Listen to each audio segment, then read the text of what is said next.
এক গাছের ডালে টুনা ও টুনির পরিবার বাসা করে বাস করত। টুনি এই প্রথম দুটি ডিম দিয়েছে।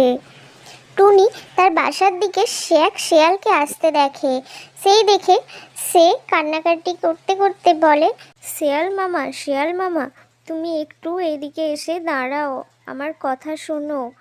টুনি কাঁদতে কাঁদতে বলে, শেয়াল মামা, টোনা দুদিন আগে জঙ্গলে গেছে খাবার খুঁজতে, কিন্তু এখনো বাড়ি ফিরেনি। আমার খুব চিন্তা হচ্ছে, ওর কোনো বিপদ হলো না তো? তুমি একটু ওকে খুঁজে দেবে ওই জঙ্গল থেকে শেয়াল মামা। তখন শেয়াল বলে, আমিও তো ওই জঙ্গলেই যাচ্ছিলাম খাবারের খোঁজে, আমিও যে খুবই ক্ষুধার্ত, কিন্তু আমি খুঁজে দেবো। আমার তো খুব খিদে পেয়েছে এখন, তুমি যদি আমাকে কিছু খাবার দিতে পারো তাহলে আমি খুঁজে দিতে পারি তোমার টোনাকে। সেই শুনে টুনি বলে, কি দেব তোমায়, আমার বাসায় যে কোনো খাবার নেই। তাই তো টোনা দুদিন আগে গেছে খাবারের খোঁজে, কিন্তু এখনো ফিরছে না। আমিও যে দুদিন ধরে না খেয়েই আছি। কোনো খাবার যদি থাকতো তোমাকে আমি অবশ্যই দিতাম শেয়াল মামা, কিন্তু এখন দয়া করো আমার ওপর, টোনাকে খুঁজে এনে দাও। তারপর না হয় আমি একদিন তোমায় নিমন্ত্রণ করে খুব ভালো করে খাইয়ে দেব। আর তোমার এই উপকারের কথা আমরা কোনোদিনও ভুলবো না। আমরা চিরকৃতজ্ঞ হয়ে থাকবো তোমার কাছে। কিন্তু শেয়াল ছিল খুবই দুষ্টু, মতলবী। তাই শেয়াল তখনই একটা বুদ্ধি আঁটলো আর টুনিকে বলল, শোনো টুনি, তুমি যদি তোমার ওই ডিম থেকে একটা ডিম আমায় দাও এখন, তাহলে আমার ক্ষুধা মিটবে, আর আমি ওই ডিম খেয়ে তোমার টোনাকে খুঁজতে বেরোবো।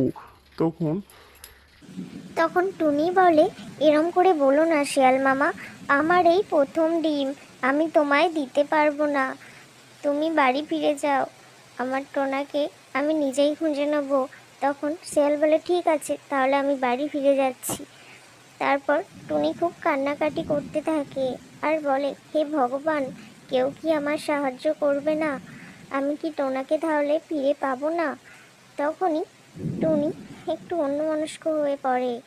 তারপর দেখে এক ছোট্ট টুনি দূর থেকে উড়ে আসছে। সেই দেখে টুনি একটু মনে মনে খুশি হয় যে এই ছোট্ট টুনি নিশ্চয়ই তার সাহায্য করবে। তখন টুনি ছোট্ট টুনিকে ডেকে বলে, ছোট্ট টুনি, তুমি একটু দাঁড়াও, আমার একটা সাহায্য করবে। আমার টোনা জঙ্গলে গেছে দুদিন আগে, কিন্তু এখনও ফিরেনি। আমার খুবই ভয় করছে, হয়তো ওর কোনো বিপদ হয়েছে। তুমি একটু খুঁজে দিতে পারবে আমার টোনাকে ওই জঙ্গল থেকে? আমি তো যেতে পারবো না, কারণ আমাকে এই ডিমে পাহারা দিতে হবে। তখন ছোট্ট টুনি সব শুনে বলে, কিন্তু আমি তো এখন খুবই ছোট্ট, আমি তো জঙ্গলে কোনোদিনও যাই না, গেলে তো আমি হারিয়ে যাব, মা খুব বকাবকি করবে। আমি এক কাজ করি, আমার বাবা ওই জঙ্গলেই কাজ করে, খুব শক্তিমান।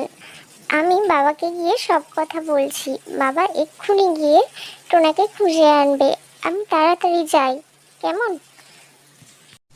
তখনই সেখানে ছোট্ট টুনির বাবা চলে আসে আর এসে বলে, টুনি, তুমি চিন্তা করো না, আমি সবই শুনেছি, আমার মেয়ে আমাকে সবই বলেছে। আমি এক্ষুনি যাচ্ছি ওই জঙ্গলে, ওই জঙ্গল আমার খুবই চেনা। আমি এক্ষুনি গিয়ে তোমার টোনাকে খুঁজে আনছি। টুনি কান্নাকাটি করতে থাকে। আর ছোট্ট টুনির বাবা বলে, কেঁদো না টুনি, নিশ্চয়ই তোমার টোনাকে খুঁজে পাবো, আমি এক্ষুনি যাচ্ছি। তখনই ছোট্ট টুনির বাবা চলে যায় টোনাকে খুঁজতে।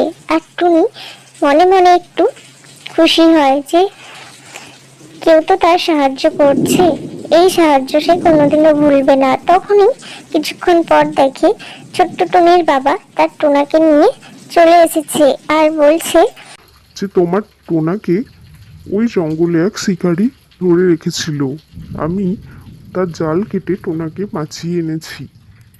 তখন টুনি বলে, তুমি আমাদের অনেক উপকার করেছো, তাই তোমার এই উপকার আমরা কোনোদিনও ভুলবো না।